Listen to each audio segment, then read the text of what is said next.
Wake up. Wake up. That's right. Reunited. It is July 10th. Damon has taken his vacation. I've taken my vacation. We are back from vacation and inside the training camp window. Let's go.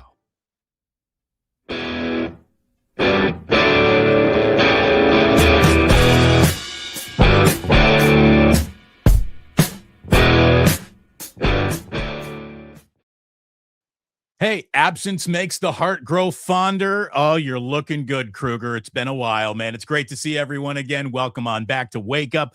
Our longest hiatus since we started Wake Up like 3 years ago. We actually had back-to-back vacation weeks there. So we've missed everybody. I've had people say, Damon, have you and Larry broken up? Is Wake Up gone? No. I was in the woods. He was at Fenway. We're back together now, and it's good to see everyone. Hit like and subscribe. Thanks so much for popping on by, and we want to thank our sponsors. We are both brought to you by Prize Picks. We thank them as always. Maybe we'll even have a play for you before the end of this show if Larry cooks one up. I am brought to you by TriSnap.ai. We are on a winner. We're winning it at 77% easily with the bets that we're throwing down. Check it out. Put AI on your side when you're making your plays.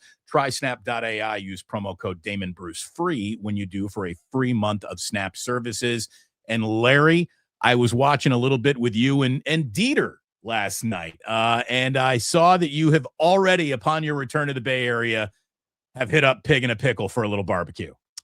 Yes. In fact, we actually were there yesterday. Ben and I, my middle boy, were out there. And, first we should say thank you to Pig in a Pickle for being the title sponsor of the Krueger Show. Check them out. They're in Emeryville. They're in Corte Madera. I keep saying they're opening in Petaluma, and they are. They've had a little bit of an issue with the city of Petaluma on where to put everything situationally as far as their smoker, and so now they've got that all ironed out. So lots of red tape that goes into opening restaurants, and I'm telling you, if you ever want to open a restaurant, don't, because it's hard work. It's a ton of work, and it's hard work. It's hard work. It's long hours. The margins are tight, but that's why we really appreciate Pig in a Pickle, and we've really grown together. And I'm proud to say that they're opening this third location. I love Damon and Mary, great people, and check them out. Great food. And I mentioned to her, I said, Mary, Damon Bruce and I were here for lunch about a month ago, and we had the most amazing lunch. I had this smoked wings, and she's like, "Oh yeah, those are so popular." They didn't have them yesterday, and then Damon had the Reuben, which was just made perfecto across the board, from the bread to the coleslaw amount to the. I mean, it was just. I still think about it. I still think about that sandwich. Yeah. And she's, she said thank you, and it's only special days that they have that kind of stuff. So anyway, thank you to Pig in a Pickle, also the Krueger Show, and the D Bruce Plus. Also presented by Prize Picks, America's #1 sports picks app. Will do a lineup today. It's super simple. You just pick more or less on player stats or game outcomes. Build your lineup. Maybe we'll do a World Cup one today. It's available in most states, including California. If you haven't checked it out yet, use code HMA. When you play $5, you'll get $50 in lineups instantly. And also thank you. The reason we were out in Novato, in Marin County, in Corte Madera, was because my brand new sponsor, Novato Chevrolet, has a new promotion where I am driving a new Chevrolet every month of the football season. So I went up over there yesterday, picked up my new Trailblazer. Hell yeah, Larry. Yeah, it's really an awesome car. Top car dealership voted by Carfax, family owned, friendly staff, huge selection, easy financing, Bay Area EV headquarters. Thank you, Novato Chevrolet. And now we can get into the meat and potatoes of why we're here. Your old car sucked, by the way. I'm glad you're getting a new car, because I remember when you picked me up to go down to training camp last year, and I'm like, Larry, the seatbelt doesn't work. And you're like, yeah, the seatbelt's broken. Never mind. No, that car, we sold that car a while ago, but this car I've been driving is the Honda CR-V. I'm giving that to Ben to take to Chico, because he is starting Chico in a couple weeks. And I said, hey, man, Mom and I decided you need a car. And he's, some kids are like, Dad, you owe me a car. Dad, give me a car. My kid is such a nice kid. He's like, thanks, Dad. I didn't think I would for sure need one, but I'm like, yeah, you're going to need one. It's like, so, great kid. So he's driving the Honda CR-V with lots and lots and lots of miles, but that's okay, because he's a college kid. And he's taking it to Chico, and we'll probably drive that car into the ground at Well, some look, point. sometimes the veteran car in the garage starts backsliding. And Larry, I know that that's a little bit of our theme today about which important Yes. 49er veterans might start, seeing their career arrows pointed in the wrong direction. There are some easy to see candidates out there. There are a few others, and we're not writing any of these guys off, but the difference between contending or pretending is really, that equation is held in the hands of like 10 guys on this team. And if they all have really good years together, then sky's the limit for the 49ers. If some guys really can't be who we remember, well, that's when problems are going to start arising for sure. So we're going to get to that. I think you had something away. Will you just take it away, Krug? It's good to have. Yeah, let me just, I do want to show this to you guys because it's like one of those things where I could talk about it, but if I can show you my chicken scratch, you'll probably understand what I'm talking about a little bit better. So I will try to put this in our queue so you guys can see this. But basically, when I was with the Arizona Cardinals, now this is a ways ago, right? This is a lifetime ago. This is before I ever got into radio. But we used to do an exercise. What? Krug exercising? We used to do an exercise between OTAs and training camp. And there was a pro personnel exercise. And the exercise was really simple. It was just, let's take the 90-man camp roster and divvy it up. And we only have 3 categories to choose from because at least the guy who ran the personnel department back then, the great Keith Kidd and Joe Woolley, kind of believed that you fit in one of 3 categories. You either were getting better or you're getting worse. And then there are the players that either are insignificant to the roster or they're not getting better or worse. They're in that kind of in-between stage of their career. Or they're at their peak of their career, like they're just not ascending or descending. A good thing, right? They've leveled out. They are who they are as a player, right? So I did this exercise with the Niners 90-man roster because to me it's pretty interesting. And what the numbers came up with on offense, the 49ers have 27 players that I think are getting better. They had 12 players that I think are not getting better, but not getting worse, just kind of in that in-between stage. And then they had 6 players, that were getting worse. Okay. Those are great numbers as far as if any team in the NFL would be happy to only have 6 veterans with downward trending arrows attached to them. So if that's true for the Niners, they're in great shape. Okay, so that's the offense. Now, when we flip it over to the defense, it's even more dramatic. The Niners have 28 players on the defense with the arrow pointing up. They only have 11 players who we would consider neutral and 4 players that the arrow's pointing down. So what we have is a total, if you're looking for 90 players, 57 of the 90 players have the arrow pointing up. That's 63% of the roster. To me, if you could get between 50 to 55% of the roster with the arrow pointing up, that's the area you want to be in. For the Niners to be in the 63% of the roster getting better, they're likely to feel the impact of that. Even though we don't know how good these players are exactly, and getting better is kind of a loose term, right? Doesn't mean they're going to be stars. It could mean they're going to get better and be a part-time player. 25%, 23 of the 90 are in that in-between zone, not getting better, not getting worse. And only 11% of the Niners roster, 10 guys total out of 90, are getting worse. The downside is 9 of those 10 are starters. Okay. Well, that's what we're here to talk about today. I'm going to reveal to you those 10 players. And then I want to talk to you about guess who they are. Yeah, I mean, you can probably guess who they are, and if you want, you can right now. But what I would say is, then we'll go through it and we'll talk about how many of these guys are actually, the arrow's pointing down, but are they, who's going to fall off the table? Whose production's really likely to drop precipitously? So because that's the true answer of the down arrow. Well, so go ahead. You want to try to name the 10?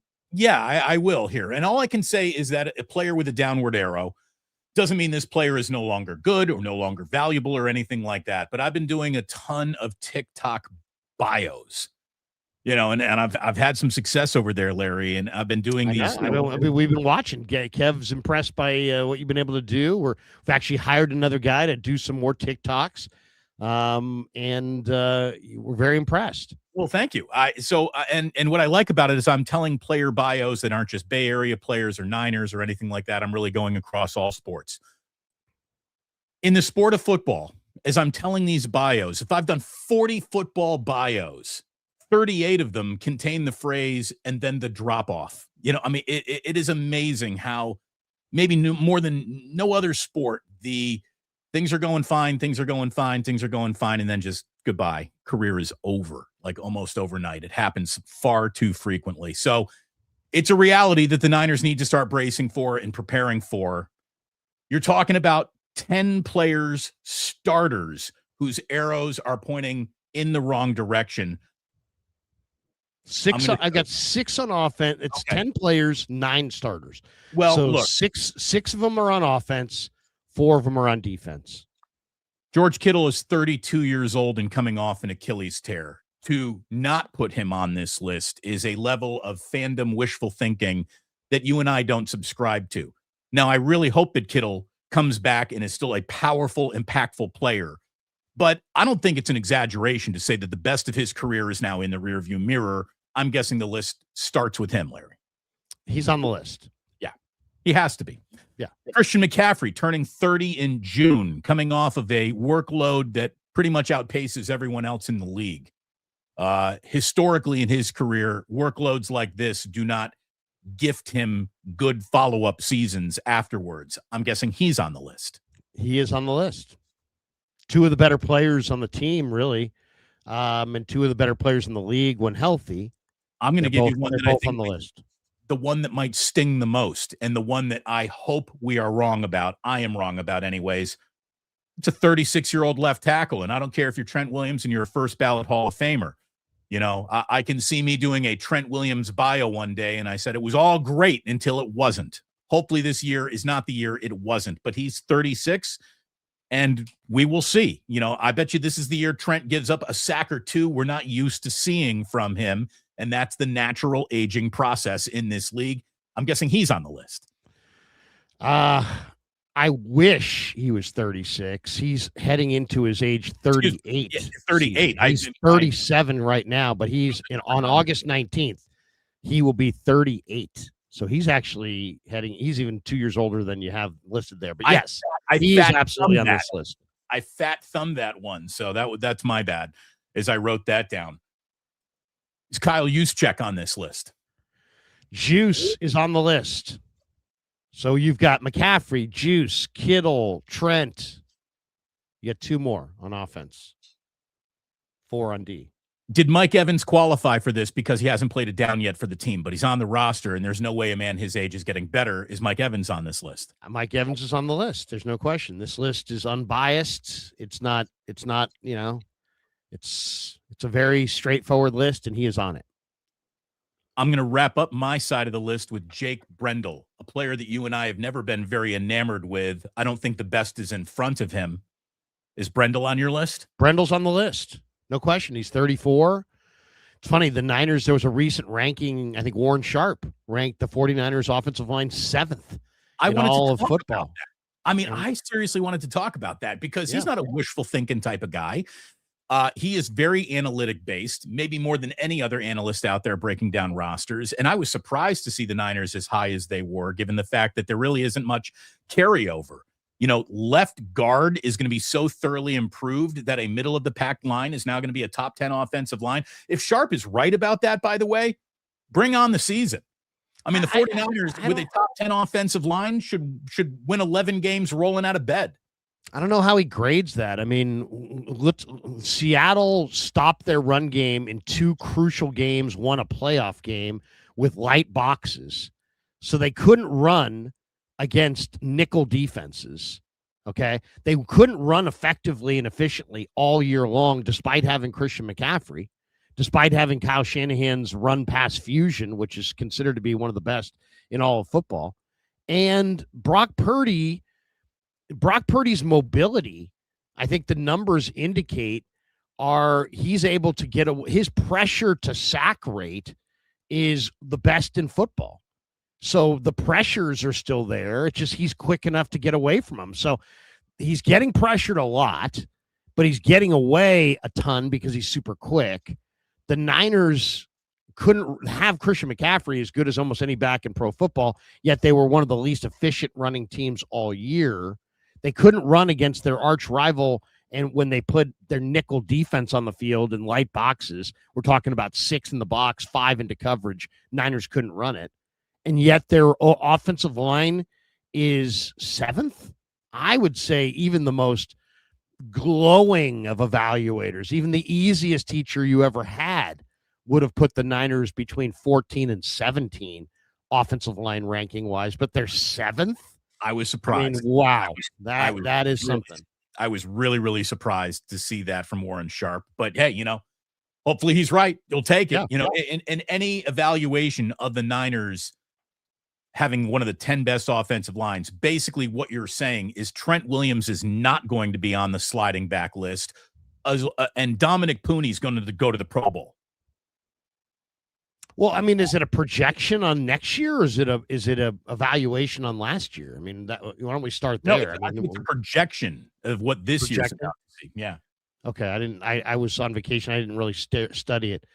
Well, that's good. That's good. Maybe there's reason for optimism then. Maybe Connor Colby's gonna. I'll say this: the one guy, in the bits of lies, right? Because the team tells lies. I mean, they lie left and right. They lie about all kinds of things. They lie about when guys are coming back. Aiyuk could be back in week 1. Somebody told that to Matt Mayoko. He didn't make that up. Okay, they lied. All right. So Christian McCaffrey could be back week 1 a couple of years ago. He was back in week 10. They lied. They knew. It's like, and they lie about all kinds of things. And they do it for their own interests, and that's all fine. Within all the mountain of lies, you'll find nuggets of truth. And one of the nuggets of truth is the honest man himself, Colton McKivitz, who, when we asked him about the young offensive line and the offensive line overall, said, man, without even prompting, Connor Colby's play speed is a whole lot faster this year than last year. That's the kind of nugget of truth that pops up in the OTAs that you can hang a hat on. The other one was that Chris Furster told me that Robert Jones was the best run blocking guard of the guys that are in the mix for that left guard spot, that he's probably the best run blocker. So maybe it's Sharp is factoring in the improvement at guard, looking at it as an upgrade over what they had last year with Burford. I don't know. To the defensive side of the ball. Okay. Yeah. How many? So you have four backslides. 4 and three of them are starters. One is a guy that's just an older guy. I don't think he's probably going to make the team, but so can we start with Dre Greenlaw? Dre Greenlaw, no doubt. He's on the list. We have to start with Dre Greenlaw. I think we then need to go to, and this is the biggest, scariest question we're going to ask, is Nick Bosa. Because Nick Bosa, coming off of a third ACL event, shall we just call it that? A third ACL event is definitely not good. That first step is his game. Is he losing that first step and burst? And if he is he the same guy? That is, I don't think that there is a player whose health determines the success or failure of this upcoming season more than Bosa, McCaffrey, and Purdy himself. I mean, and even Purdy is third on that list because there's such a good backup behind him in Mac Jones. You could get, the requisite play needed to still win games from your backup quarterback. So it wouldn't be as devastating. But I think that if Bosa really isn't the guy who he needs to be, this could be his last year in a 49ers uniform, Larry. They're not going to want to pay him 60-something million in the following season. He's got some serious money coming to him in his contract here. So it's a huge year for Nick Bosa. There's no doubt about that. Huge. And I would just stay with your original thought, which is that Bosa is the most important because you have Mac Jones. You can win games with Mac Jones. You have Kalen Black. You have Jordan James. You got some other backs. You got nothing at defensive end. Nothing.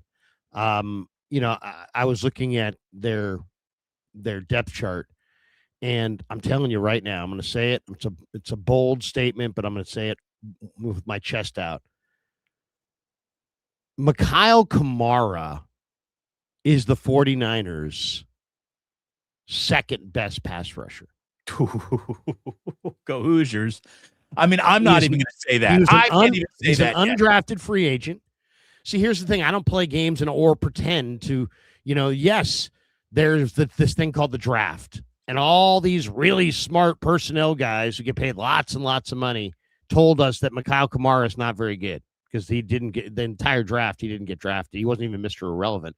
He was an undrafted player, and he wasn't even a hotly contested undrafted player. They didn't even pay him record-setting bonus money. They just got him. But if you just go back, you have Nick Bosa. You have Mikael Williams, who's coming off one sack and a torn ACL. Keon White was shot in the ankle. He's 300 pounds. Sam Aquinu is a really hardworking, tough kid from Maryland who can play inside, outside. Romello Height is a situational rusher and a situational rusher only. He's not a first and second down defensive end. Nope. He's a third down pass rush specialist. So then you got Cam Sample. You got Andrew Farmer the second. You got William Bradley King, who I do kind of like, by the way. And he's a guy to watch for this summer. He's got a little knack to rush the passer. And then there's Kamara, who won the national championship, who's 260 pounds, who was one of Indiana's best defensive players across the board. And he's just an inch or two short. Like, that's it. I mean, he's 260 pounds. He's quick. He's got a pass rush knack. He's got hand usage. He's got technique. He's got the whole package. He's just 6 feet. If he was 6'3", 6'4", 6'7", yeah, he would have been drafted. But he was a third-round draft pick at 6'7", Larry. What are you kidding me? He's a second round. Yeah, I mean, it might have been a first-rounder the way he played in the national championship. He blocked a punt. He's a special team contributor day one. I mean, this is an ideal guy. He's a great pickup for the Niners. But the unbelievable part is I'm right about this. He is their second best outside rusher. The rest of these guys are either unproven, kind of combo inside-outside guys. In Romello Heights situation, combo third down linebacker hybrid, fifth rusher type. He's not going to play the run very well on first and second down. Mikhail Kamara, second best defensive end, and that kind of leads us to so that's basically the list.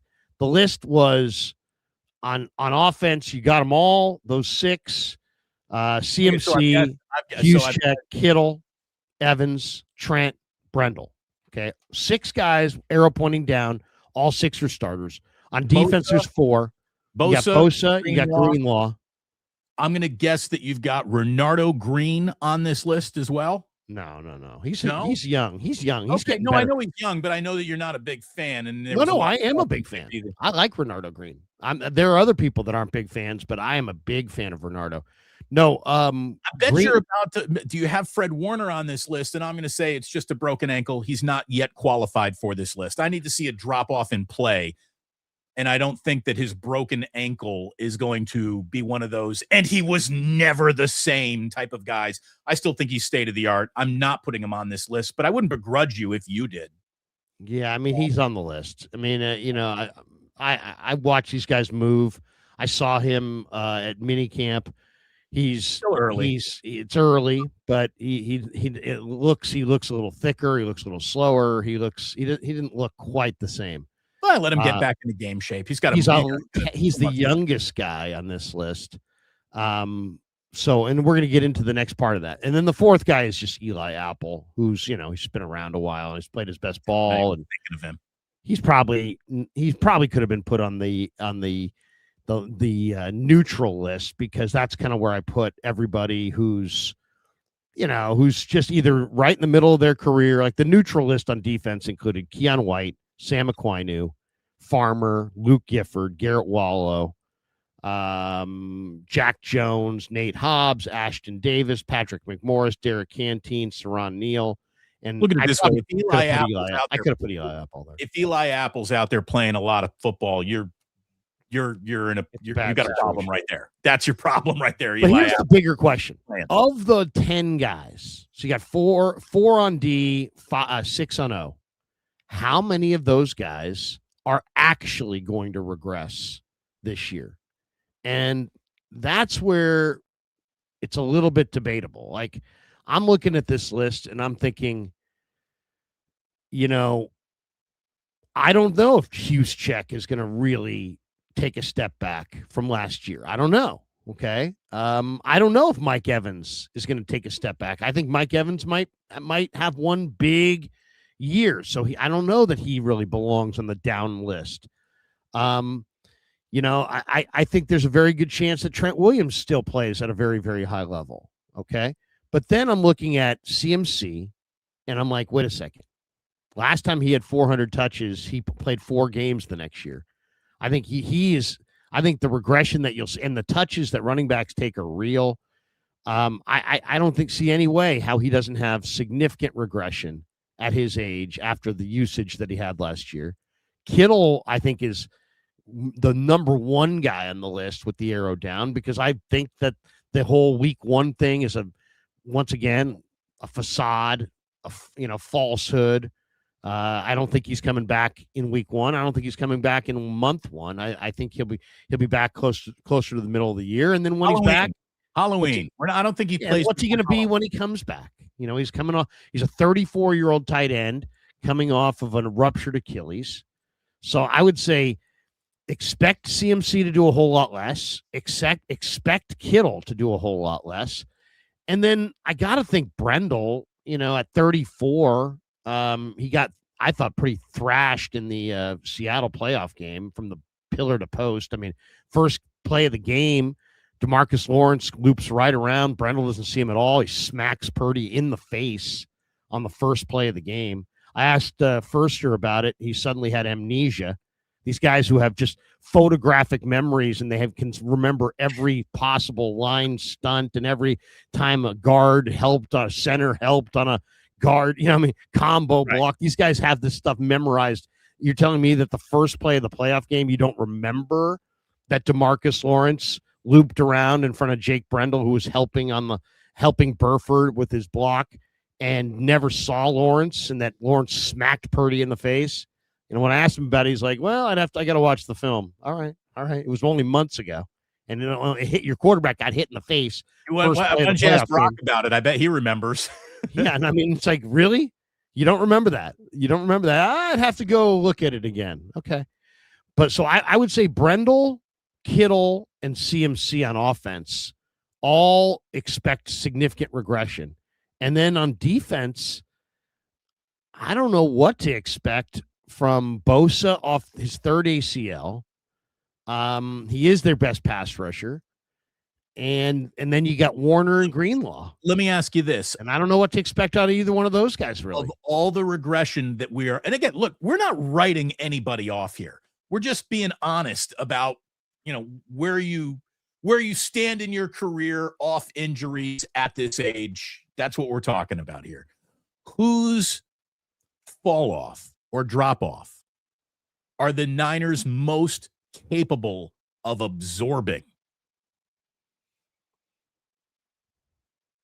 If it is Christian McCaffrey, because we're ready for a season of Jordan James and Kalen Black, that's fantastic. If they've really backed him up and have 2 players that can play behind him, that is an experiment I do not want run.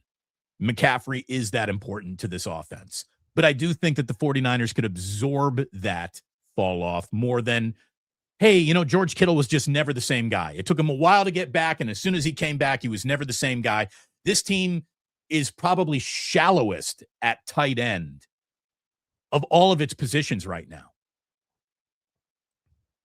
Yeah, I would probably say Greenlaw from the standpoint of But at least you got Nick Martin. And you got Tatum Bethune, Right. and you also have Jaden Duggar.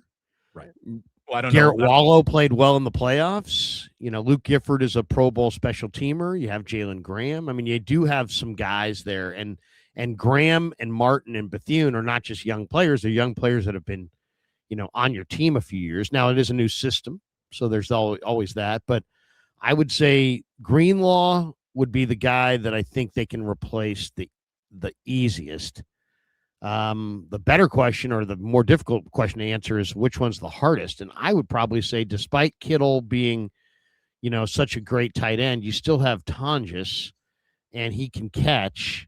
You can always find an offensive lineman that you could throw in there as a blocker if need be. So I would say it won't be Kittle. I would have said it would have been CMC, but now I'm such a believer in Kalen Black, and I love what I saw in the OTAs from Jordan James.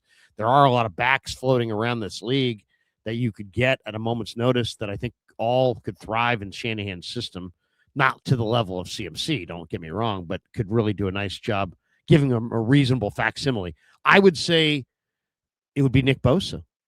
For the same reason that I just said that Mikhail Kamara is the second best defensive end edge rusher. I mean, Nick Bosa is obviously number one by a wide margin, but it's like Nick and the Nickettes. So yes, Nick. If Bosa were to be a shell of himself, this team's in a lot of trouble. And that's why they're not a Super Bowl contender. They're not a Super Bowl contender. No. That's why they need to sign Jadeveon Clowney. That's why they need to sign Joey Bosa. I think they need both. I really do. I mean, Joey at this juncture sounds like he's not going to play. What it sounds like to me is that Joey is always working out, but he's made a ton of money and only wants a perfect situation. And I think a perfect situation for him is to play with his brother for a full salary, but play half a year. I mean, I think he's going to be if need be, break glass and get this guy. I think he's the guy that they get if they're in it and they need more pass rush help. And I think they might be able to get him. And I think, Bosa's are smart businessmen when it comes to football. And I think, but this whole, I'm thinking about hanging up my cleats creates a little urgency, maybe ups an offer that some team would be willing to give him. I think he's playing, this is a chess player, not a checkers player. So I don't believe that. I'm ready to walk away when you have an opportunity to come play with your brother for a good price on a team that is built to contend, period. So I think he could come, but Clowney. But wait, one more thing on that. You already brought up on the stream that this could be Nick's last year. And so that's the other thing that complicates this is that, do the Niners try to bring in Joey Bosa?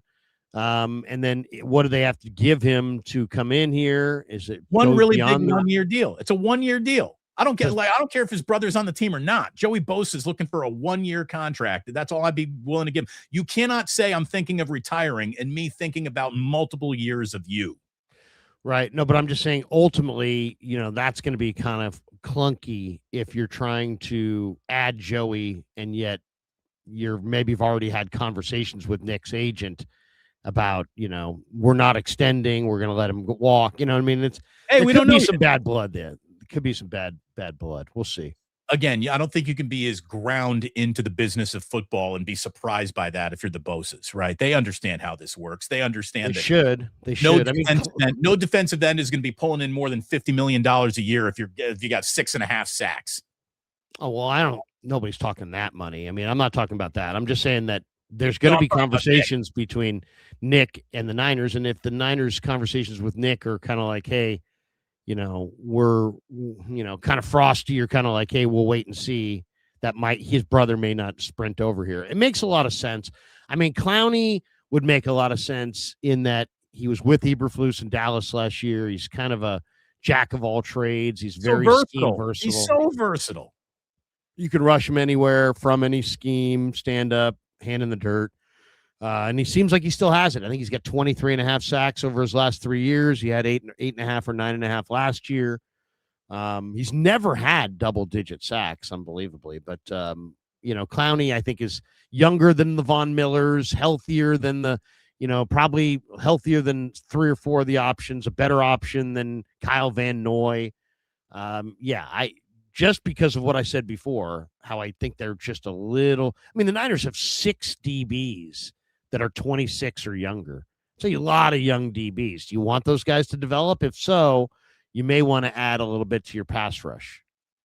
By the way, among them is Upton Stout, who just made an ESPN list this week as the predicted breakout player for the 49ers this season. And if indeed he is, the second-year guy about to take a big step forward, that is just going to benefit the Niners tremendously. I really like him. I know you do too. He's a 43 solo tackle, 83 combined tackle, 1 sack guy, 5 deflected passes, a forced fumble, couple of quarterback hits. He's never going to be a big pass breakup guy or a big interception guy because he's just not a big guy. But I thought, passed the eye test more than any other rookie that the 49ers really had last year. And it was just evident that they were more confident playing him above all the rookies last year. To me, that's a cop-out choice. Let's pick people that already busted out, and then let's predict them to bust out. It's like, he already busted out. He was good. He started all the games, including the playoffs. He was aggressive and tenacious and tough and fast and a playmaker in the run game, pass game.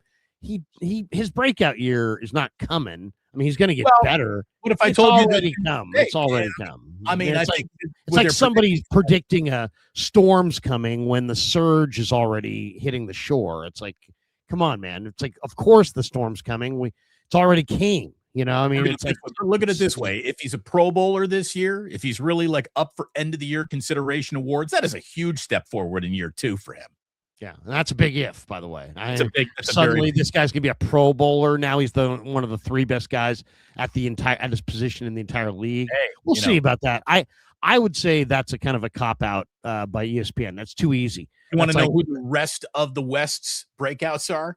Why don't we talk about who the real breakout players could be this year? Because that to me, don't pick guys that already broke out. Pick guys that haven't broke out, and then tell me they're going to break out. That was much more. That shows much more football acumen than to tell me the guy that's already broke out, and now you're just like, and he's still good. It's like, okay, he was really good last year. He started every game, including the playoffs. Who's your breakout? Well, I mean, there's a number of candidates for sure. I'm going to go with Jordan Watkins or Jordan James or Kaylan Black, guys who have never done it, guys who, they're not coming off of a really good year where they started every game. Or I'd go with Connor Colby. I'm just looking at the offensive side of the ball. I'm thinking about Alfred Collins more than anyone. That's the name that I'm kind of looking at. Yeah, I mean, I would go for a young player like that. I'll say it again, Mikhail Kamara. I think's a breakout guy. He's an undrafted free agent that right now is listed as the 49ers' 13th defensive lineman. There's 1s, there's 2s, there's 3s, there's 4s, and then there's Kamara, according to Our Lads. Now Our Lads is just putting names out there. I mean, they're guessing. Look, either way, dude, he's on the bottom of the depth chart. Yeah, he's where he's supposed to be until he does something. Right, but I'm just saying that's putting your balls on the line. Is like, say somebody who hasn't been good. Nick Martin would be, if you said Jaden Duggar, Nick Martin, Larry Worth III, now you're, really? You're taking a guy who starts at nickel, and which is maybe the most important spot on your defense. But whatever. Who are the rest of the NFC Wests? So for the Rams, they even said that, this is a name that got lost in the wind because everyone was talking about Verse out, Myles Garrett in. But they're going with edge Josiah Stewart, who was a situational pass rusher last year, who is, primed to have a good year this year playing opposite of Myles Garrett. So That's a good one. That's a good one. I agree with that. He is, Josiah Stewart, really underrated player for the Rams.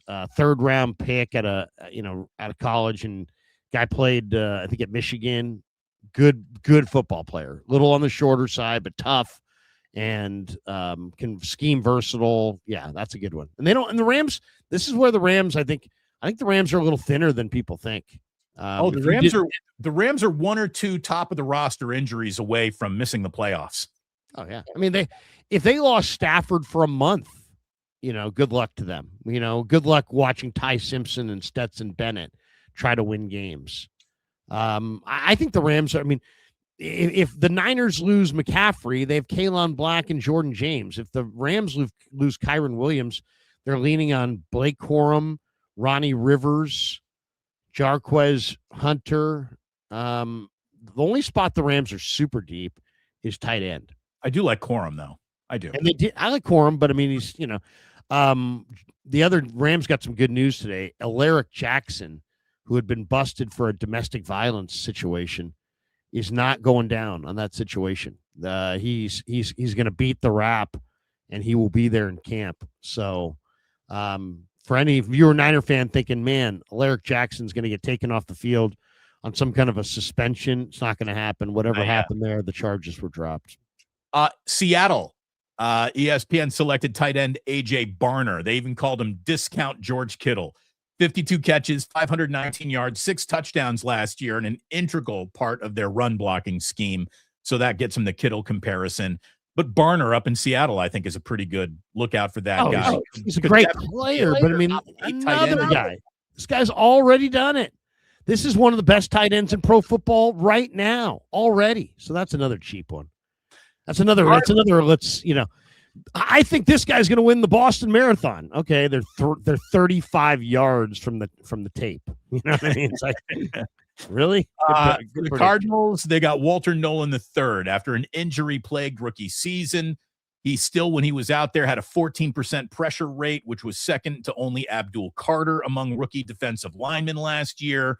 5 tackles for a loss, 5 QB hits, 2 sacks, and a fumble recovery in only 6 games. So they're going with Walter Nolan, who's, I know, a player that you and I both wanted to see the 49ers at a couple of drafts ago. Love Walter Nolan, and I agree with this one only because, he's also already done it, but he has had some injuries. He hasn't gotten out there consistently, and if he does play a full year, he might be one of the best young defensive linemen in all of football. I still think that that's fine. He's fine. But the Barner one, I mean, Barner was really good. You could argue was maybe the NFL's best tight end at the end of the year. The way he blocks and catches, he's really underrated. Might want to talk to you about that one. And others. Yeah, I mean, there's other guys too. But yeah, I mean, this kid is really good. So, you want to do a little prize pick selection here? You want to put together a lineup? Why don't we do that? Of course. A couple of the other things that have happened while we were on a little wake-up hiatus.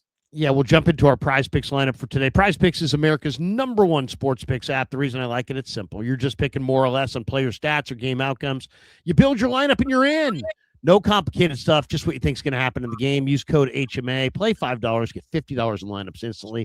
The link is in the description, and we will move ourselves to the corner of the room here. There we go. And share I'm going to go Prize Picks. I think what we're doing on the Prize Picks this week is we'll go a little World Cup, because the World Cup I've been taken by the World Cup. I just love the World Cup. I'm watching it. I'm betting it. It's awesome. It's absolutely awesome. So we will share the World Cup and see if we can take a gander at some of these props. I got a World Cup combo prop the other day where we had Messi in the Argentina game and the star for Egypt. Both were at a half a goal, and I went with over, and they both scored goals in that wild comeback. Today we get Belgium and Spain, and Spain is favored. Spain's one of the best teams out there. I'm going to go with more than a half a first half shot from Alex Baina. I like that one. And is there I don't know how much World Cup you're watching, Damon, but do you So want to here's the thing. I have watched more soccer in the last month than in the previous 51 years of my entire life. I absolutely have been drawn into the World Cup. I am not now some soccer fan, nor am I an expert, nor am I going to watch a single soccer game until the next World Cup comes around. But it's like Olympic pole vaulting. I get into it once every 4 years, I guess. And I used to be a soccer denier. I'm not going to deny its place anymore. So I watch my games on Telemundo. I can't understand half of what they're saying.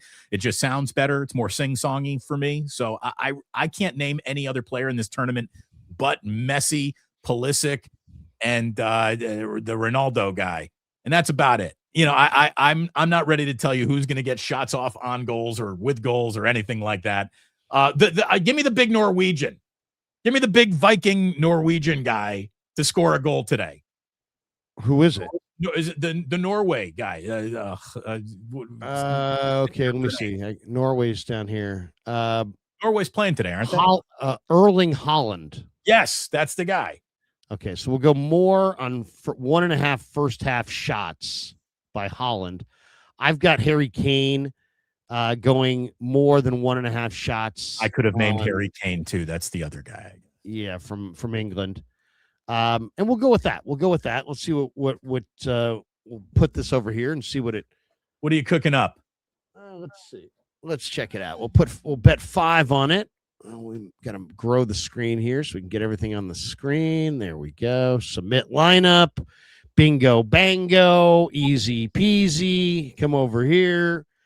All right. So we're going 3-pick power play. 5 pays us 20. Baina, the midfielder for Spain, has got to have at least 1 shot. We've got Harry Kane's got to have at least 2 shots. And we've got Erling Holland has got to have at least 2 shots as well. Let's go. And these games, are coming up. So looking forward to it. If we go 3 for 3, our $5 pays us 20. Thank you, Prize Picks, for being a proud sponsor of the Krueger Show and of the Plus and of Wake Up. And let me move this off the screen. There we go. Move us over here. Bingo, bango. All right, we're good. All right, go ahead. What other direction do we want to go this morning? Well, look, we don't need to give this guy much more lip service. There's no doubt about it. Brandon Aiyuk is just a portrait in how to poorly play your career, the hand that you were dealt. It is a slow-moving car wreck that we're all paying attention to in this offseason. The way that he is, alienated the one ally he needed, Jaden Daniels, is just a masterclass in bad decision-making. It really is. First of all, what about all the people that were like, they're putting one over on you guys? I don't think so. Have you been watching? I mean, no, I know. I mean, I didn't think so initially. A lot of people were like, "Oh, you guys are he's playing you guys." It's like, no. There's.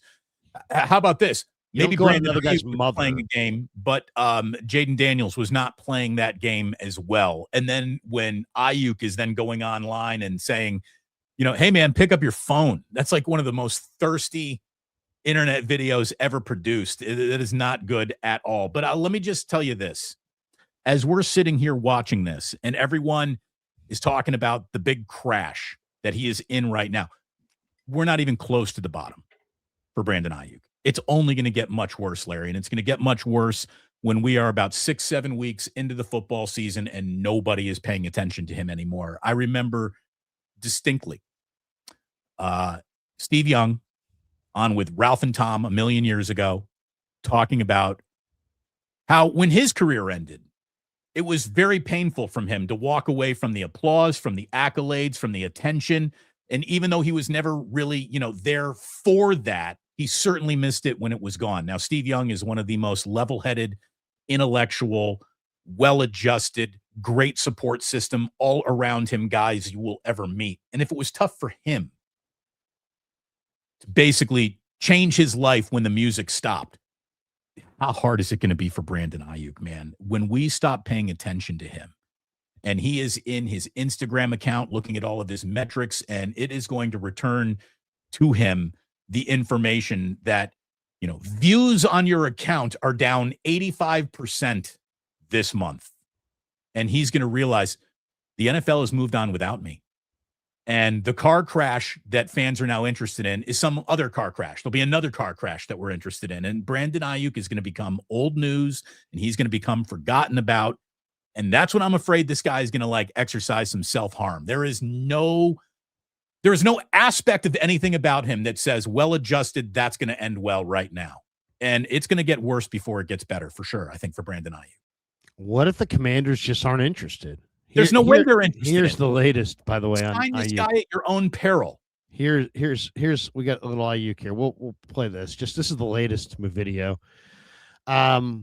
He's gone at Daniels, he's gone at Lynch, he's gone at Shanahan, he's tried everything. He's doing almost daily videos. They be like BA and his social media antics. Well, shit, I gotta get paid somehow. Because the employer holding me captive without pay. At least social media paying. I'll tell y'all what. I get a job back in the NFL, man. I'm still going to be on my bullshit on social media. No, we got that to look forward to. Again, nothing says you've lost the plot as much as that video.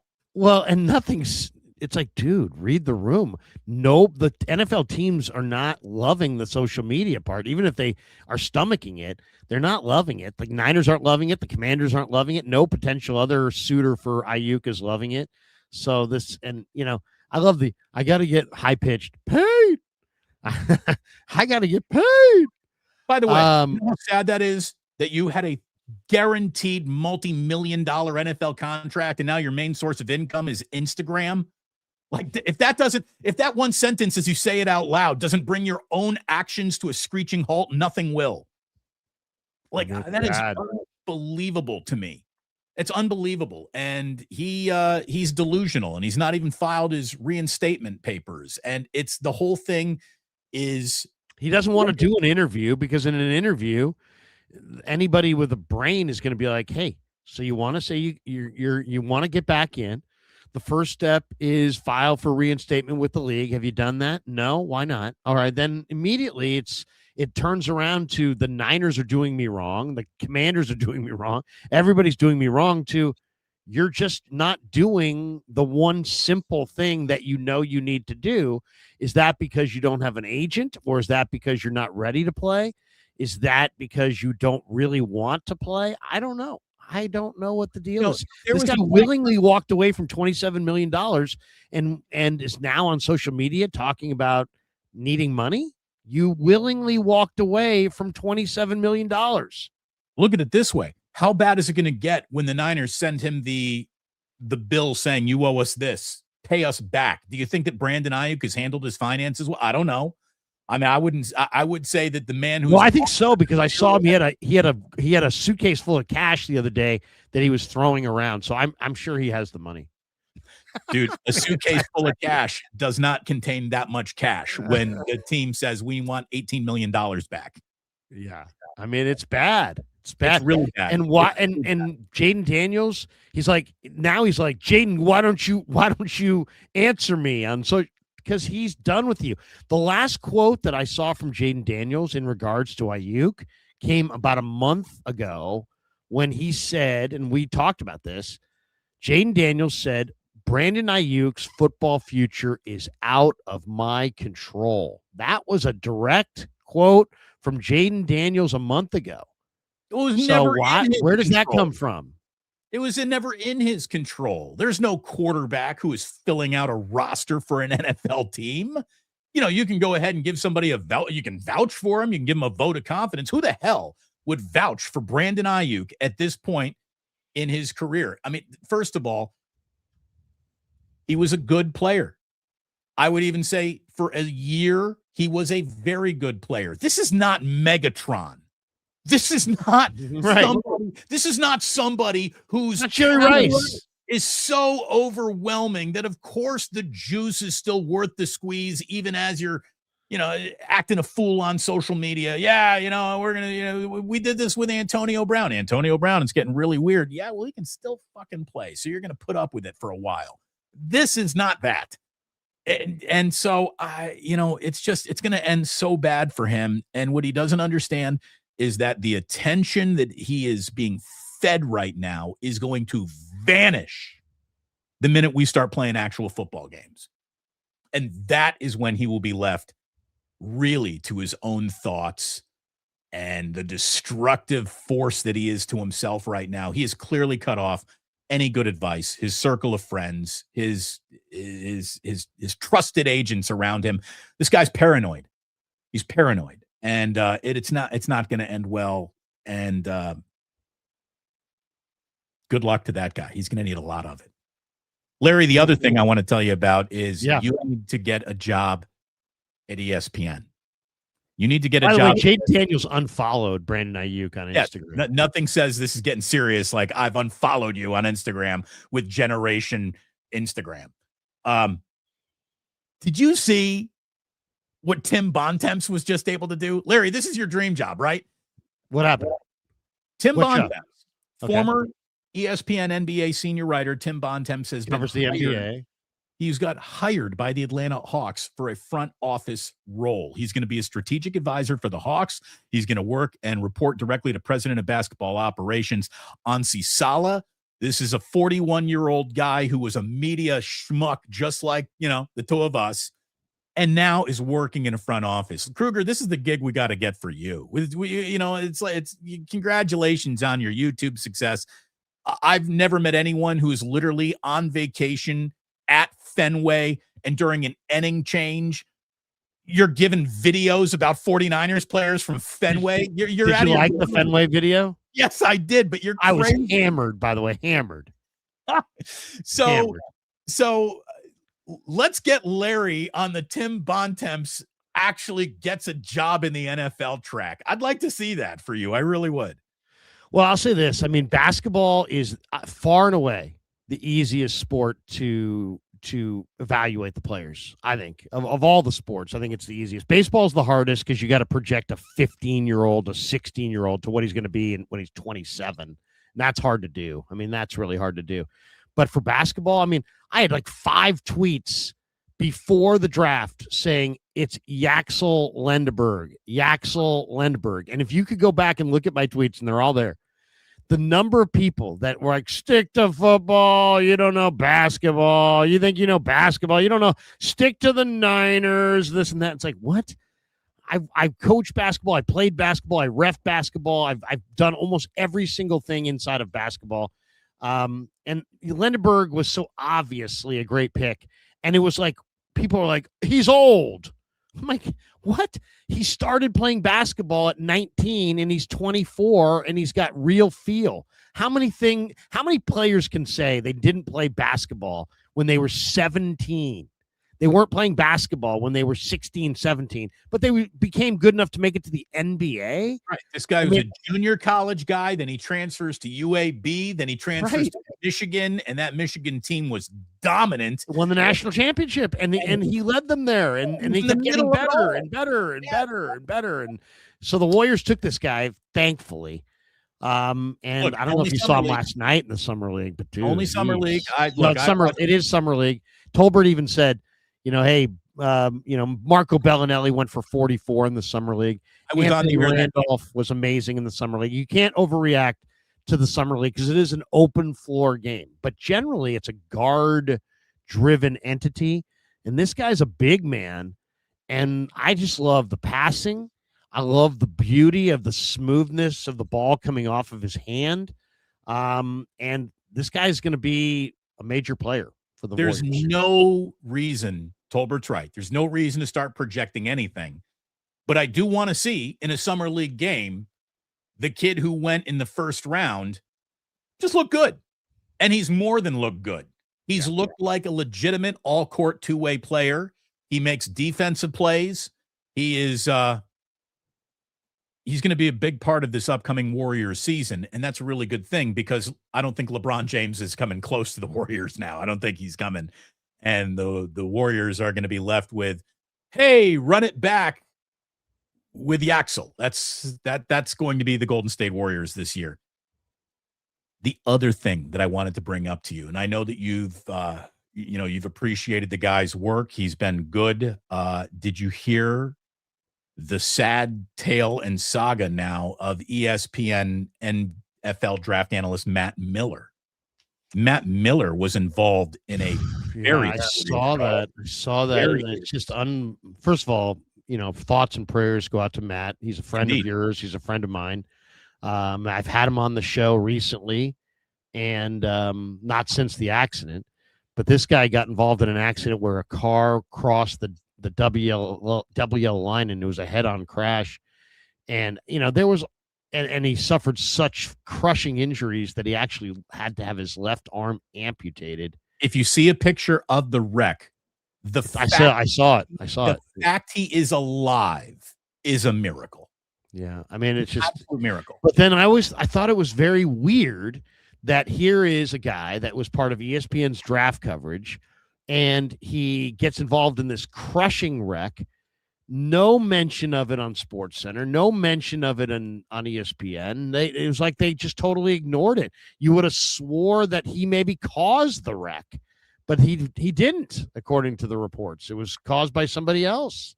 Well, but then all of a sudden, everything started coming out about Matt Miller owes me money. Matt Miller took my money. He did this. He did a scouting thing, and I paid money to this. He did a fantasy thing. He owes money here. He owes money there. He was the commissioner of 90-something fantasy leagues and didn't pay out, and may not have given 50% of the earnings to charity as he suggested he would. And there is an absolute,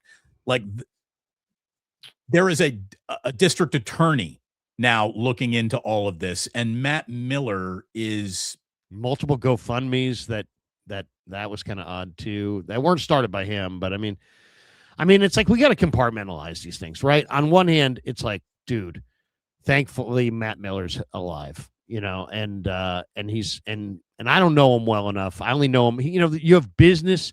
You and I we do a show together, but we've also are friends. Our wives are friends.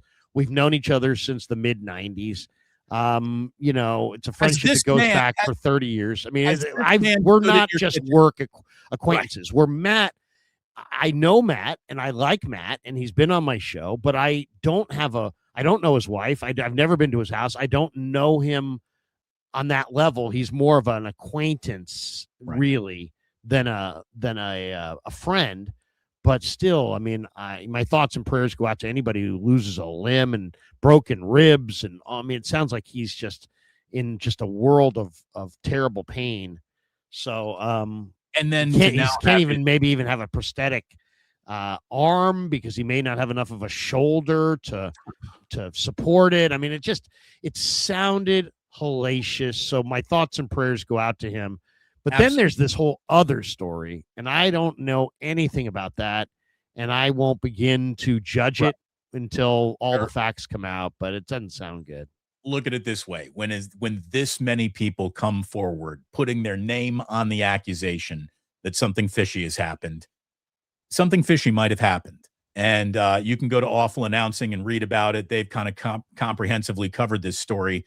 But Matt Miller is lucky to be alive, but his career, he might have lost that due to this. And there could be jail time coming up for this guy if he really did run a scam, which, he would have netted hundreds of thousands of dollars. What brought the scam to light?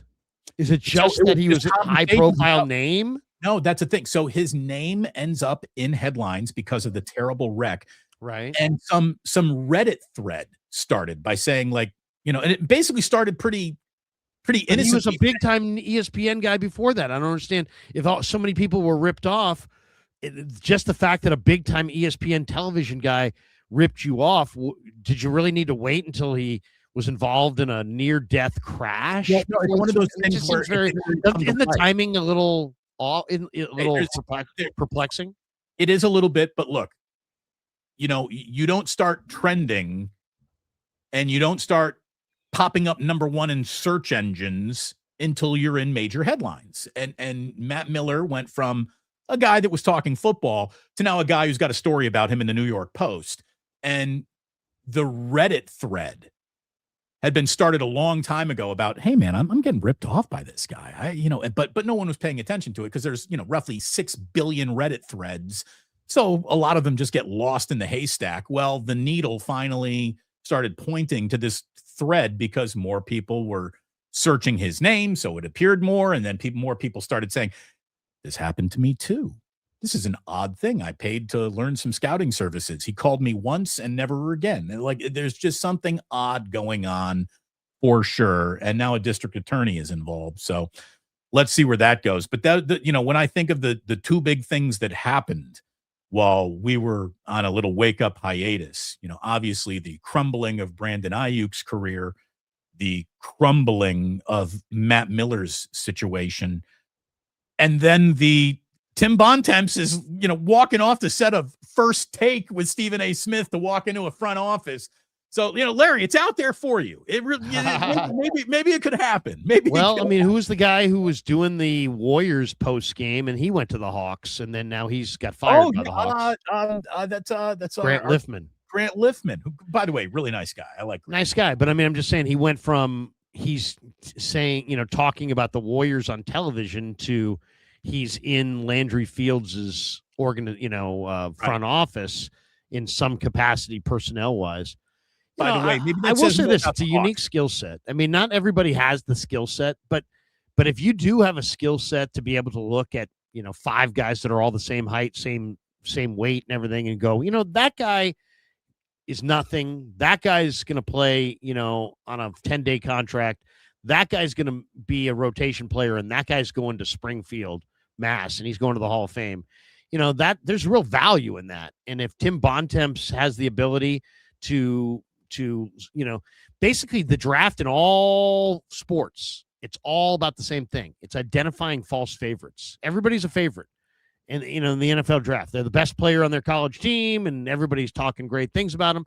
You got to figure out there's a failure rate to this thing. And a lot of the prospects fail. So you got to figure out who's going to fail.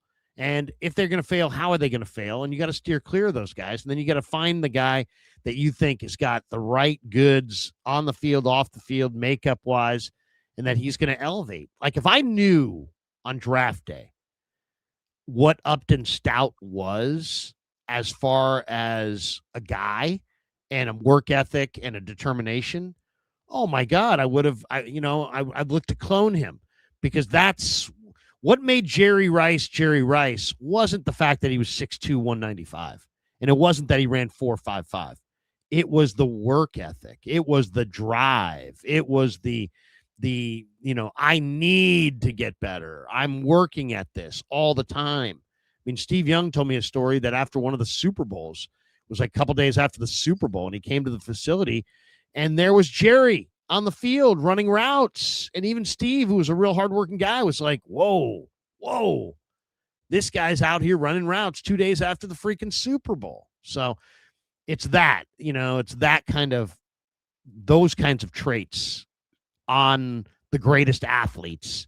When the greatest athlete is also driven like nobody else, you got something, and that's what Upton Stout is. It sounds like I've seen his off-season workouts.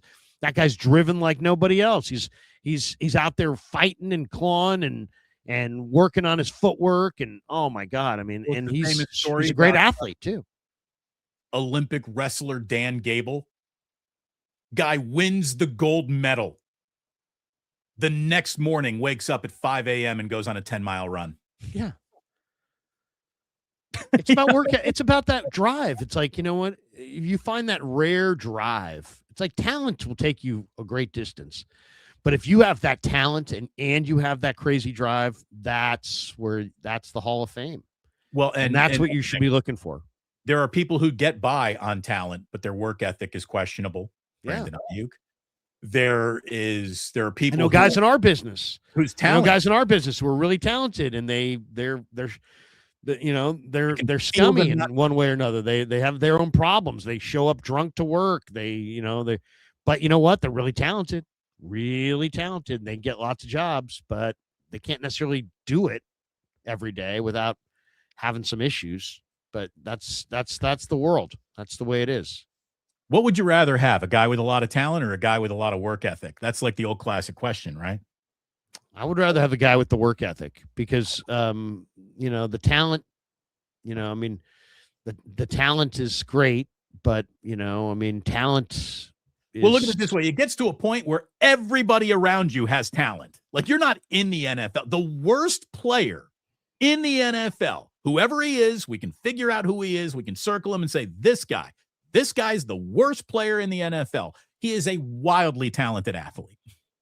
He's got talent. Well, you just got to remember this. I remember the old coach used to say this to me. He's like, Larry, let me tell you, boy, everybody's looking at their watch. They're either at home looking at their watch saying, I got to get my ass to the facility, or they're in the facility looking at their watch saying, I got to get my ass home. You know what I mean? So he's like, you just got to make sure that you love the process of pro football. And that used to be a big part of our evaluation. It's like, can we determine if the guy loves the process of pro football? And that usually is determined by, does he do all the lifting? Does he do all the running? Does he do all the, film work? Is he really in the playbook? Or is it like work? Is it like grudging? Like Brock Purdy really works at it. I mean, if you listen to Sam Darnold talk about Brock Purdy, he's like, man, I never prepped with anybody like this guy. He would go through every single play in the game plan and come up with every single possible defense that could counter it, and then have an answer for what those defenses did on every single play. And he wasn't moving on to the next one until he had all the answers down for what he would do for all the possible things they could do to him on every play. And Darnold was like, I'd never seen anybody be that comprehensive in their preparation. And it taught me how to prepare. And like a year later, the guy's a Super Bowl champion. Yeah, that's why Shanahan loves him.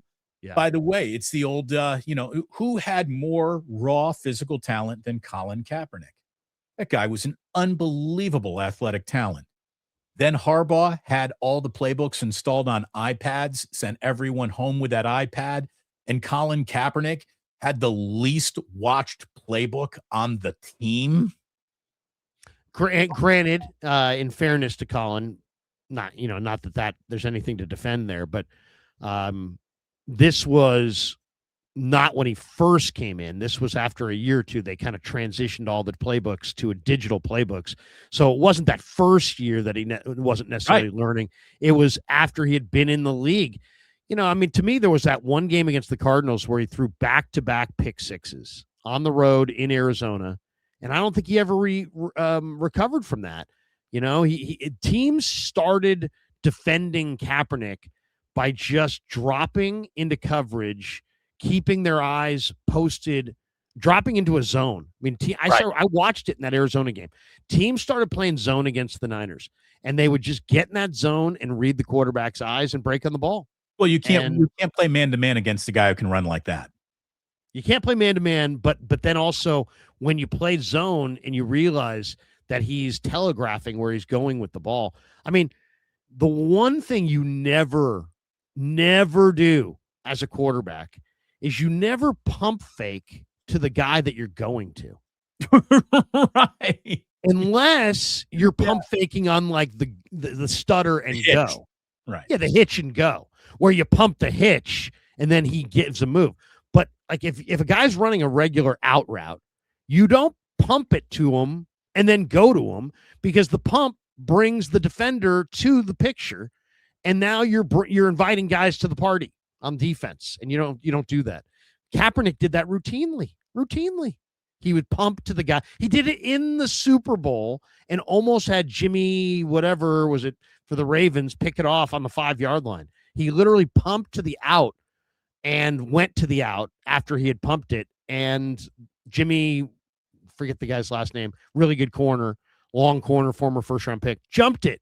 And Kaepernick had so much mustard on it that he dropped it. And that was the only advantage, because guys could read him. But what a talent he was, man, and a really, really tough guy.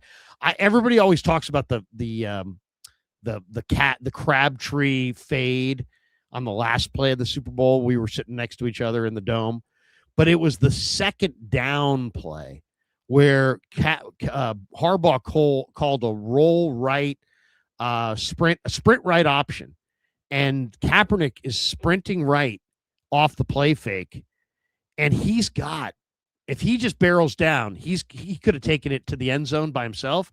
At the worst, he could have taken it to the 1.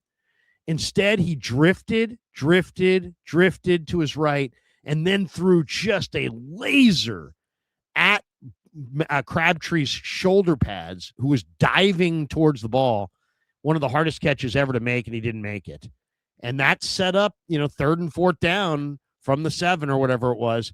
They could have had 3rd down from the 1. Yeah. They could have punched in. Then that's Frank Gore territory, right? Then it's like Frank Gore, Michael James territory, Larry. What are you talking about? Michael James. But I mean, you run. Kaepernick runs there. He either scores or it's Frank Gore on 3rd down or Frank Gore on 4th down. Instead, Kaepernick drifted, threw a bullet.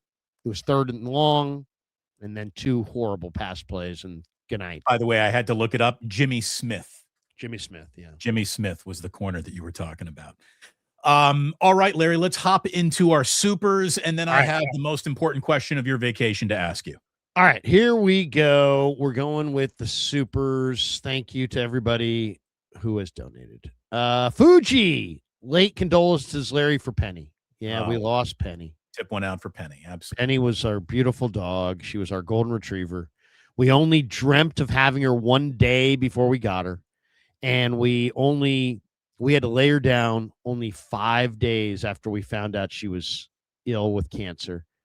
And there was one night, Damon, where I literally slept nose to nose on the hardwood floor, weeping, because I knew Penny was days away from going away. And it was so hard, dude. If you told me, Damon, when we got that golden retriever, that I would be in tears on a hardwood floor, crying like a 5-year-old about a dog, I would never have believed you. I would have laughed at you. I would have said, there's no way, no how.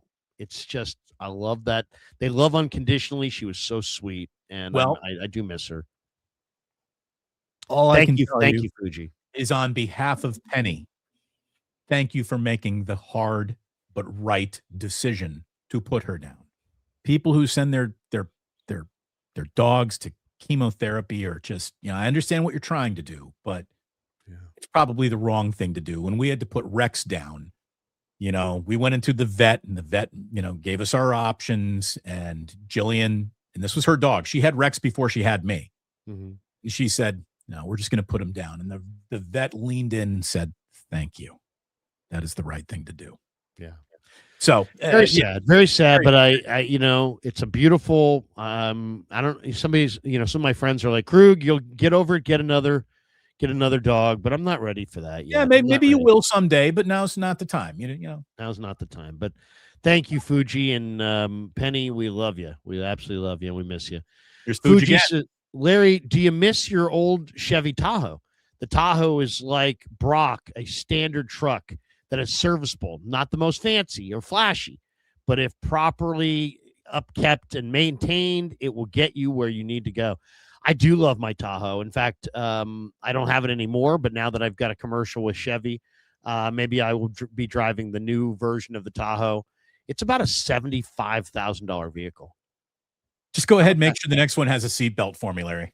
I know. Well, it had a seatbelt. It just broke. It was in its. Again, so you had it. The seatbelt that doesn't work is not. I have a seatbelt. Well, it had broken only about a week before. We actually fixed it. We actually fixed it before we got rid of the car. We got this one for Barry Ford, Memphis. Bang bang. We love you, top Larry. Of the morning to you. We love you, Barry. Thank you very much, Bear. Bang bang. We got this one. Oh, that was that one. Okay, and then we got this one down here from Joseph Ernberg. I'm not hoping for this, but I believe by week 5, the most of the starting lineup will consist of second and third stringers. Old fuck ass team. I don't know about most, but you know what? A lot of those older players that we discussed today probably are going to be challenged to get through this season. Ernberg back in the house. He says, can't wait to miss the playoffs and then blow it up. Blow it all up. There you go. Just put it on the record. Joseph is publicly rooting against the 49ers this year. Don't claim fandom going forward. They start 5-0. Don't you come hopping on the fucking train. You want them to lose and lose and lose some more. Joseph Ernberg on the record. Thank you, Joseph. There you go. Larry, what was it's tough being a Bay Area person and then being a food tourist. You know, we eat so well out here. Our restaurants are so good. Our products and produce is so good that it's tough to go anywhere and be like, oh, that meal was incredible. And now this is why people say you're all a bunch of food snobs up in Northern California. We're not food snobs. We just got it really, really good up here. Having said all that, Larry, what was the best meal you had on your vacation? Did you go special lobster? Did you have a lobster roll anywhere in Massachusetts that's better than the one you can get at Sam's Chatter House? Yeah, I mean, I didn't go lobster roll this time. My kids went lobster roll one night, and I was doing something else. My sister at her home in Connecticut has a beautiful gas barbecue, and we did barbecue ribeyes the first night. We did barbecued chicken breast the second night, and it was really some fun. And we had burgers one night. It was a really great barbecue. But those are barbecues. We went to a town in Connecticut called Essex, Connecticut, right? And it's an old New England town. Oh, sorry about that. Old New England town. I got to turn that down. What the heck am I doing here? What is this? My first rodeo? So we went to Essex, Connecticut, which is a quaint, super quaint little New England town. And there's this like marina, and you have to take a boat like 50 yards from like the shore out to like this little island. And then we had lunch out on this island in Essex. And I had a shrimp po' boy like sandwich with the best, but most incredible shrimp I've ever had, and it had bang bang sauce. Are you familiar with bang bang sauce? Bang bang chicken and shrimp, absolutely. It's kind of like an orange, tangy, really great seafood type sauce. Yes, I had it at a restaurant in Walnut Creek called Mellows, which is really pretty good. On some what's it called, the octopus, little calamari with the bang bang sauce. Well, this was a shrimp sandwich with bang bang sauce. It was phenomenal. Absolutely phenomenal. Isn't Essex where they filmed like Mystic Pizza? It's like one of those quaint. Well, Mystic Pizza was filmed in Mystic, I believe. Mystic. Yes, yeah, of course it was. There Mystic, Connecticut. But Essex we also. Let me just say this, by the way. We went to Sally. We were going to go to Sally's, but the line was eternally long. But we went to New Haven for pizza. Oh my God, Damon. The pizza in New Haven was the best pizza I'd ever freaking had. The dough was unbelievable. People waiting in line for hours to go to this one place, Sally's. That place was it was the day we were flying back, so we had to get to the airport, so we couldn't wait that long, so we couldn't go to Sally's, but the line from Sally's was amazing. But there was another place down the street from that, another Italian place.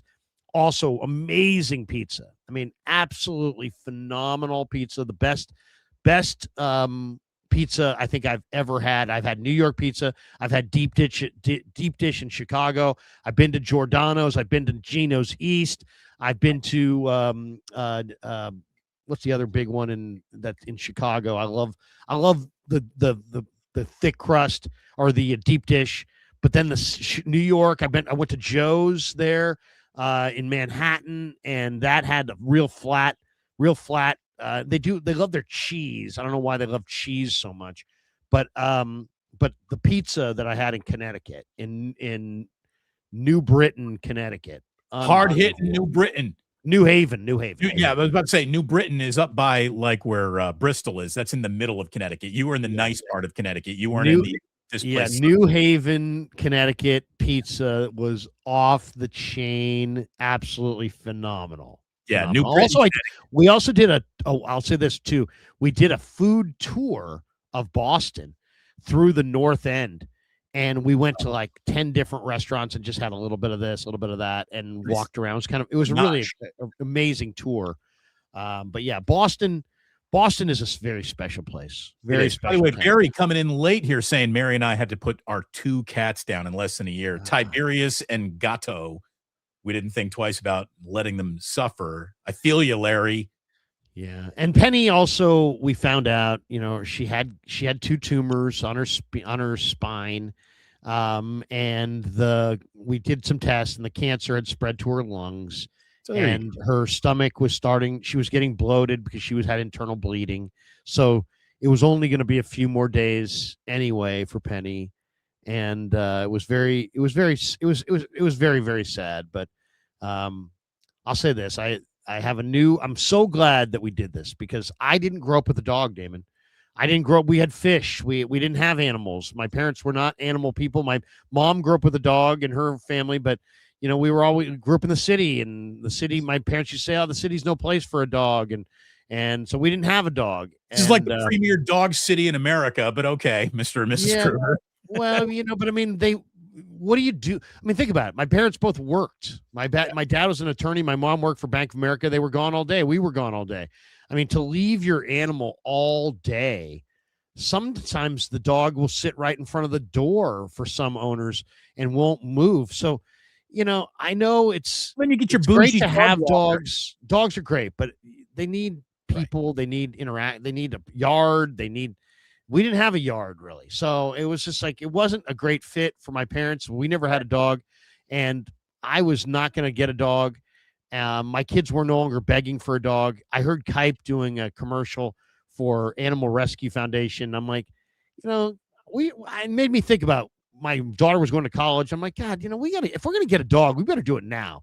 And Ben, my second boy, was 11. My youngest boy Kev was like 14. My youngest boy was like 6. And it was like, it was the right time. And she was a wonderful family member. We're a couple years away from doing it. The best dog life, by the way, is like farm dog. If you could be any dog, you want to be a dog on a farm. Or just a beach, man. A beach. Have you seen the way dogs run up and down the beach? Happy dogs for sure. Yeah. Real quick, Fuji coming in saying, did you go to the bar in Boston that influenced the show Cheers? Also, how are the seats at the Giants game, even though the team got blown out? You didn't go to a Giants game at Fenway. You went to a Red Sox. I went to Yankees Red Sox. I was sitting down the right field line in the grandstands. Great, incredible. Fenway's amazing. We didn't go this time to Cheers, but we did go through Boston Common, which is the park basically that Cheers is next to. Right. That Cheers bar. Pub. It's the Bull and Finch Pub, I believe, is the name of that. Barry saying, now I got 3 cats, a dog, and the fish. There you go. You can't list fish. You can't list fish as a pet. It's an accessory for a room. Larry and Damon, hope all is well. Another great show. Thank you, Anthony Catania. Oh, we should tell you, Anthony Catania is back. Sharp Corners Sports Cards and Collectibles is a proud sponsor of the Krug Show. Anthony was away for a while, but he's back with us, and we're really excited that he's back with us. And check them out. They are fantastic. They're at 3. Let me make sure I have this right. I don't want to give you the wrong address, but they're there in Pacific Grove, California. They do an amazing job. And Anthony pays free shipping for all Krug Show fans. So if you're a Krug Show fan, just mention that and you get free shipping courtesy of Anthony Catania. But great sponsor. And we really appreciate Anthony being a sponsor once again. They're at 205 Cypress Avenue in Pacific Grove along the Monterey Peninsula. And you can call Anthony at 831-321-5264, or you can connect to him on Instagram, Sharp Corners 831 on the gram. Thank you to Anthony and Sharp Corners Sports Cards and Collectibles for being a sponsor. And finally, Fuge saying, respect Larry for being a dog guy, even though you're an SI Hello Kitty Wildcat. There we go. All I can tell you, Fuji, is spread around the supers. If you do it all on Larry's channel, it doesn't give me anything. So, yeah, you drop like $40 in supers all on Larry's channel. Hell, do better than that. Hey, what do you got cooking the rest of the day? It's Friday. I will be streaming 6 minutes from now with the great Chase Senior, who I haven't streamed with in probably almost 2 months. Tell Chase I said hello. I think he was just visiting his grandmother in Australia. I texted him. I'm like, you should just stay in Australia and be ready for week 1. I've got a day where I'm actually spending the rest of the afternoon making a few TikTok videos. The guy that I'm working together with, we've got a good thing going over there where I think we're going to pass 50,000 followers over on TikTok today. So we're going to keep feeding that beast, and I'm not doing a show at 11 because I'm actually not feeling great today, believe it or not. I know I fooled everybody, but not feeling great. So I'm just going to have kind of like an easy day after I record these videos. And then Jillian's been on a work trip, so I'm picking up the boys today, and she's coming home tonight, and I'm going to have a nice dinner ready for everybody. So I'm going Mr. Mom today. Well, enjoy your Friday. It's beautiful weather in Northern California. Thanks to all of our sponsors. The link is in the description for all of our sponsors. If you want to, support the show, always great to support our sponsors. We appreciate them greatly, and of course, all of you guys. But that is going to do it for us. Good to see you, man. We'll be back at it on Monday. Let's see something happen over the weekend for us to talk about, and we'll be back at it with a wake up 9 a.m. West Coast time on Monday. But good to have you back, crew. Good to be back. And yeah, thanks to everyone for watching. Really appreciate it. Yeah, seriously. Thanks to everybody, and have a great Friday. And once again, peace.